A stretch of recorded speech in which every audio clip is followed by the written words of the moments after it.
I always learn the hard way.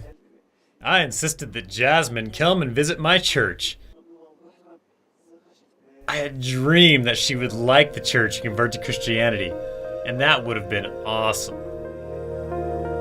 She showed up super stressed out because she didn't tell her family. I will never tell my family. My parents would get so mad at me.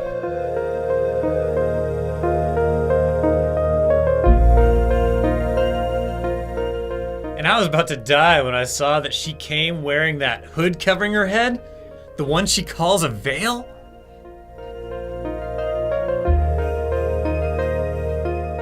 And it was a disaster.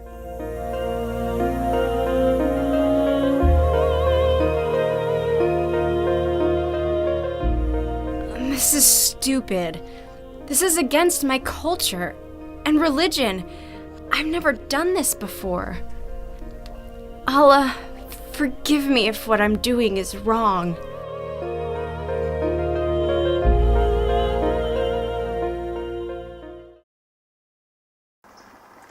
Jasmine, I was so happy you came with me to church. What did you think? I'm sure you enjoyed it, didn't you? Not at all. The moment I walked in, everyone stared at me, and they kept looking at me the whole time. Stared at you? Why do you think they stared at you? I think it was because of my veil. I was so uncomfortable, especially when I was standing with you after the service and everyone came to talk to you. Huh, I didn't even notice. You're just super sensitive though. But hey, what'd you think of the praise and worship? What's that? You know, the music and the songs? I didn't understand a thing. And I didn't even know that Christians sang at church. I did notice, though, that not everyone sang along and only a couple people listened to the band. Well, sometimes they do it this way. They're supposed to sing along with the band though. But what did you think about the words anyways? It was pretty confusing, but at least it was relaxing. In any case, let's talk about something else. I think maybe she could be the one. I feel it every time I see her. I don't know what the deal is. I love her more than anything.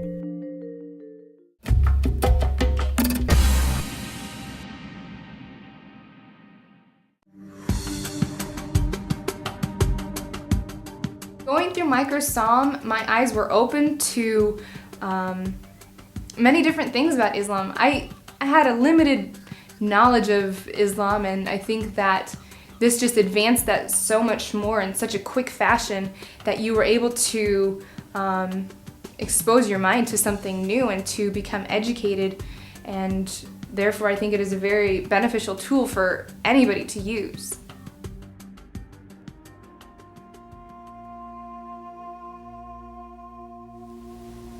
Now let's look at part 2, Islam and the West, the last 100 years. The last 100 years has seen great change within the Islamic community. Let us remember from the very beginning in the last session, a group of caliphs was set up, and one after another they led in succession as leaders within Islam. After these 4 men or rightly guided caliphs had died, different dynasties developed, and from these dynasties, Islam was always led by a ruler, a caliph. This continued from around the year 650 until just this last century in 1922. 1,300 years of continual succession of leadership. The Ottoman Turks were the last of these leaders. At the end of World War I, the Ottoman Turkish Empire had been defeated, and the European rulers stepped in, with Britain and France leading the way. And the goal was to see how all of the Islamic territories across North Africa, the Middle East, could be divided. During this time, oil also began to develop in the 1920s and 30s through the Middle East. Another thing that happened, in 1948, After World War II, Israel itself began as a nation. All these things led to great difficulties and strife within the Middle East. The European countries had set up their boundaries of national countries within the Middle East and in the Muslim countries. Israel had been set up in the middle of them, and now oil became the thriving economy within the Middle East.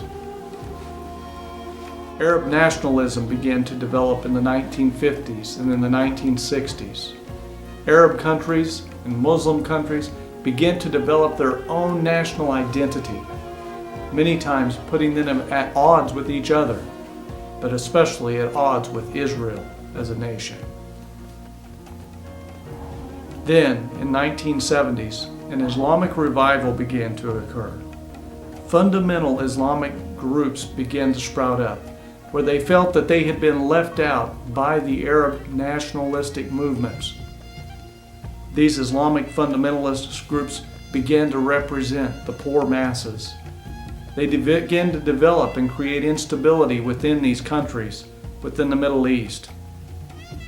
The reason being is because they felt that many of the leaders within these Arab national countries had been taking money from the West and had merely become puppets or pawns of Western influence. This upheaval often led to small wars that would develop, and many refugees began to scatter throughout this part of the world. Many of the refugees themselves even moving into Europe and other Western countries. Oil wealth itself was the great divider. Arabia was being torn and pulled apart for its oil. And the gap between rich and poor has begun to grow more within the last 100 years within this part of the world. The poor get poorer, the rich get richer, many times leading to more localized wars. And people are pushed to take sides, pushed to take the side of the Islamic fundamentalist movements, or the side of modernizing, going along with the West, its values, its ideas, and even its luxuries. It's either that or support Islam, the old ways, the Sharia, the Islamic law, or be cut off from the modern West and the modern ideas. These are the things that have tackled and become a great problem within the Middle East today, something that we're dealing with right now.